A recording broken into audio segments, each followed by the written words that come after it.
ओम गजाननं भूतगणादि सेवितं कपीत जम्बू परिचारभूषणम उमास्तम शोक विनाशकारिकम नमामि विघ्नेश्वर सर्वपाद भंजनम।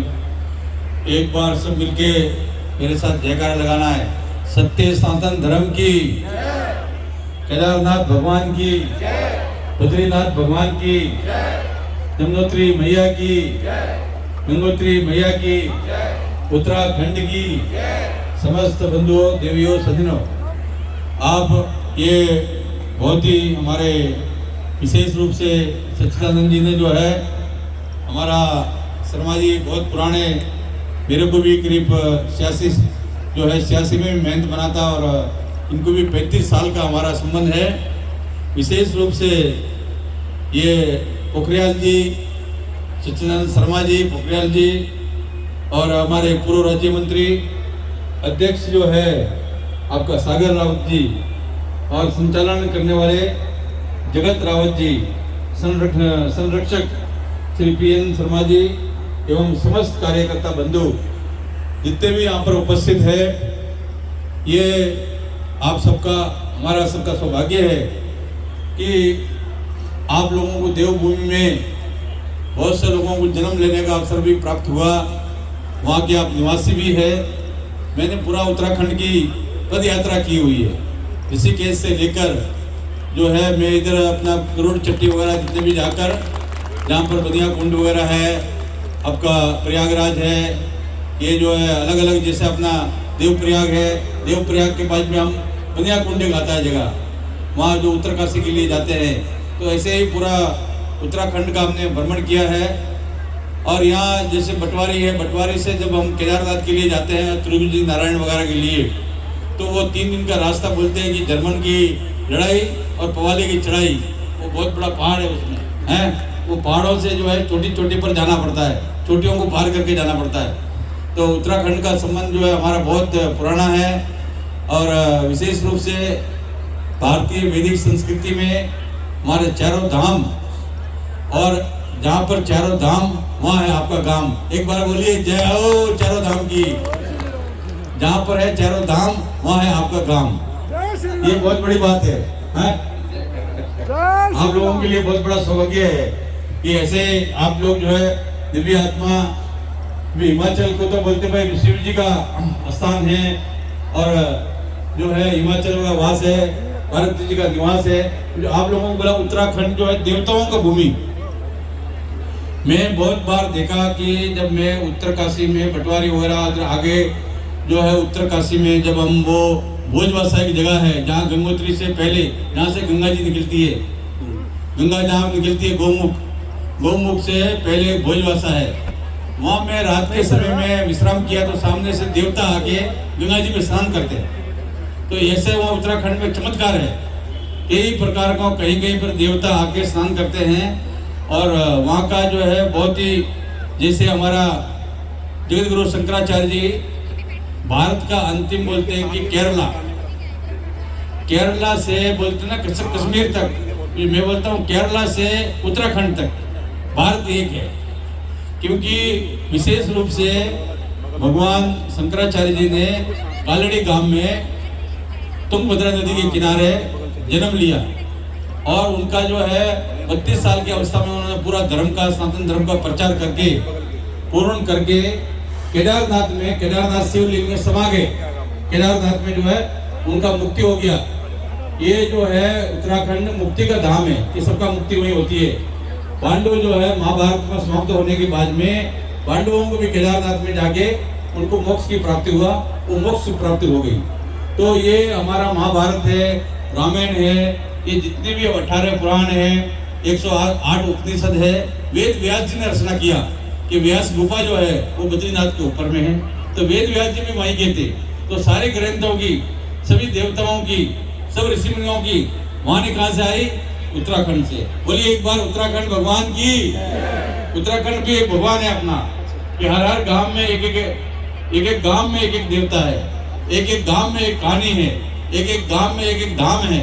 वो उत्तराखंड जो है वो अपने आप में बहुत पवित्र है। और वहाँ के लोग भी, कि मैं 4 महीना पद यात्रा किया, मुझे कभी भी ऐसा महसूस नहीं होता था कि मैं जो है कोई दूसरों के बीच में हूँ। जैसे लगता था कि हर घर एक मठ है, मंदिर है, और वहाँ इतना प्रेम से भोजन पवाते थे, खाना खिलाना, बिस्तर देना, सुलाना। तो मैं एक मतलब पूरा विभूति चढ़ा के और हमारा एक लंगोटी पहन के पूरा चलता था। तो पूरा रात को समय बहुत जगह पर ठंड पड़ती है, ऊपर में जितना भी जगह है, तो वहाँ पर पूरा बिस्तर वगैरह सब व्यवस्था वो लोग करते थे, भोजन का व्यवस्था वगैरह। तो ये देखिए कि वो लोग जो है ऐसे भाव रखते हैं कि भाई कोई भी अतिथि जो है वो भगवान के रूप में, कोई साधु संत है तो उनको बहुत मानते हैं। तो ये कभी भी किसी प्रकार का कोई लज्जा शर्म नहीं रखते हैं, अपने बच्चे की तरह रखते हैं वो लोग। तो उत्तराखंड का बहुत ज़्यादा अनुभव है हमारे साथ में। हमने बहुत वगैरह वहाँ पर भ्रमण किया। गंगोत्री में जो है रहे हम, फिर वो भोजवासा में लाल बिहारी बाबा जब खत्म हो गया तो गंगोत्री, और उसके ऊपर में तपोवन में भी बहुत से संत महात्मा लोग वहाँ पर निवास करते हैं। तो ऐसे ही कई ऐसा जगह है उत्तराखंड का कि वहाँ पर बहुत सी जड़ी बूटियाँ हैं, रात को अपने आप ही बोलती है और वो जो है लाइट जलती है उनके अंदर, और वो अपने आप ही बहुत सी चीज़ों को ऐसे जो है मैंने अपने जीवन में चमत्कार देखा कि 80 से लेकर 84 तक काफ़ी समय तक उत्तराखंड में आना जाना हमारा रहता था। तो ये आपका जो है एक तरह से हरिद्वार, ऋषिकेश, गढ़वाल, अभी तो जैसा है कि भाई टेरी गढ़वाल बोलते थे, अभी नया गढ़वाल बन गया। और टेरी गढ़वाल पुराना भी हम देखा, गंगा किनारे जो है, और अभी पूरा गंगा में समा गया। तो वहाँ बहुत से संत महात्मा रहते थे। उत्तरकाशी में जो है हमारे बहुत महात्मा रहते हैं। उत्तरकाशी में जैसे काशी विश्वनाथ का भी कॉरिडोर का उद्घाटन हुआ, तो उत्तरकाशी में भी काशी विश्वनाथ महादेव जी है, मंदिर है। वही काशी जो है, जैसे ये काशी अपनी प्राचीन है, वैसे ही उत्तरकाशी भी वो विश्वनाथ भी जी है, गंगा जी भी है, वो सारा स्वरूप वहीं पर है। तो ये एक तरह से मान लीजिए कि सांस्कृतिक राजधानी वो जो है हमारा एक काशी है, और तपस्या की, साधना की वो उत्तरकाशी है। उत्तरकाशी जो है वहाँ साधना, तपस्या, संत महात्मा बहुत वहाँ पर जो है विराजमान होते हैं। अब मैं थोड़ा सा 2 मिनट के लिए, आप बहुत माता लोग बैठी है, बहुत बच्चे बैठे हैं, तो कुछ संस्कार की बात करना है कि पहला जो है बच्चे का होता है कि मातृ देवो भव, कि पहला जो गुरु है माता का, जो बच्चे का है वो माता है। एक मिनट थोड़ा सा बोलने वाला, एक मिनट जो है वो पहला गुरु जो है बच्चे का वो माता होती है। तो बोलते हैं कि बच्चे को कभी भी, जब तक जो है भागवत वगैरह में लिखा है शास्त्रों में कि बच्चा 11 साल का नहीं हो जावे तब तक बच्चे को डांटना नहीं, मारना नहीं, और कभी भी ये नहीं बोलना कि बेटा ये गंदी बात है। हमेशा मान लीजिए एक कप तोड़ दिया, कितने का होता है आपका, एक शीशा तोड़ दिया या कोई सामान छोटा मोटा तोड़ दिया, वो विकास होने का, उसकी बुद्धि जो है विकास होती है उस टाइम, वो बच्चा समझता है दुनिया को। तो उस समय में कोई चीज़ तोड़ फोड़ दिया तो उसको बोलना शाबाश बेटा बहुत अच्छा किया, 1 कप तोड़ेगा 5 कप आएंगे। तो 11 साल तक बच्चे को मारना पीटना नहीं है, और बच्चे को डांटना नहीं है कि हर बात में बोल दिया गंदा गंदा गंदा, वो बोल गया मेरा ये तो धंधा ही है। बच्चा सोचने लगा यही धंधा है मेरा और कुछ नहीं है, बड़ा होकर भी वही धंधा करना शुरू कर देता है। तो इसलिए सबसे पहला माँ का जो है वो पहला गुरु, ये प्रथम जो है गुरु जो है शास्त्रों में, वेदों में लिखा है कि मातृ देवो भव। बाद में अनुशासन पिताजी का होता है कि भाई बच्चे को अनुशासन करना, समझाना, क्योंकि माँ का तो ऐसा होता है कि थोड़ा प्यार में वो बच्चे को सोया हुआ है और कुछ देख रहा है तो बोले चलो गेम देखने दो, कोई बात नहीं, मोबाइल दिख रहा है, क्या हो गया, तो वो और पिताजी को डांट देती है। तो ऐसे टाइम में बच्चे का विकास होता है। तो उसको जो है पढ़ाई के समय में पिता जो अनुशासन सिखाता है, तो अनुशासन भी बहुत जरूरी है। जीवन में अनुशासन नहीं है तो आप कहीं पर भी शासन नहीं कर सकते, अपने ऊपर भी नहीं कर सकते, दुनिया के ऊपर भी नहीं कर सकते। छोटा मोटा व्यापार करना है, कुछ भी करना है, किसी पर शासन नहीं कर सकते। तो अनुशासन बोले पिता का। उसके बाद बोले भाई वो जो है आचार्य देवो भव, जो आचार्य होते हैं, गुरु लोग हैं, गुरुदेव भव। फिर हम लोग का जैसा नंबर आता है संत महात्माओं के पास जाना, संस्कार लेना। तो जीवन में सबसे बड़ा चीज़ है कि बच्चे को भी डराना नहीं चाहिए 11 साल तक। कि कोई भी देखा कि कोई बच्चा डरता नहीं है तो बोले महात्मा जी आएंगे ले जाएंगे, पुलिस वाले आएंगे ले जाएंगे, हैं डाकू आ जाएंगे, कुछ भी बोल सकते हैं आप।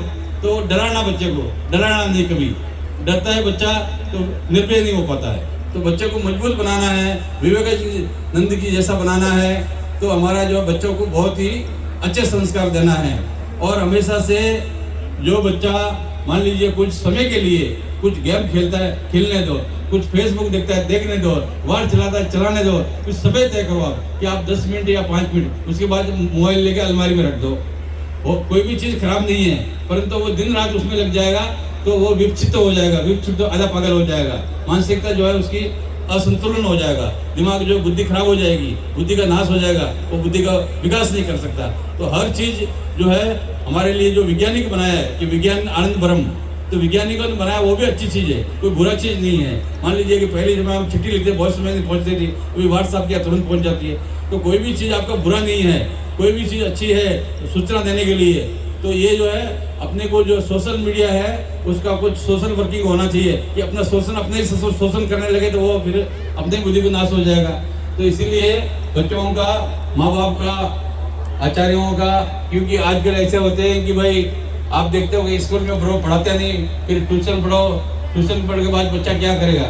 तो ये बहुत सारी चीज़ों को है कि माँ बाप को निगरानी में हमेशा से बच्चों को रखना है। अच्छे बच्चे बनेंगे, सच्चे बनेंगे, राष्ट्र के लिए, देश के लिए, प्रदेश के लिए, हम सबके लिए, माँ बाप के लिए, सबके लिए काम आएंगे। तो इसीलिए बच्चे जो है वही है, बच्चे यही बच्चे जो है आपका जज बनेंगे, प्रधानमंत्री बनेंगे, राष्ट्रपति बनेंगे, सेना में जाएंगे, कहीं पर जाएंगे, क्योंकि वो जो है जो मकान खड़ा है उसका जो नींव है वो बच्चा है। तो बच्चे को अगर नींव ही कमजोर हो गया तो मकान गिरने में देर नहीं लगेगा। तो इसीलिए आपको बच्चों को अच्छा संस्कार सिखाना है। और हमारा सच्चिदानंद जी को बहुत आशीर्वाद है, इनका नाम ही सच्चिदानंद है, ये सच्चिदा आनंद में रहने वाले हैं और सबको आनंद देने वाले हैं। तो आपको बहुत बहुत आशीर्वाद, मंगल कामना। हरिओम, जय हो, हर हर महादेव।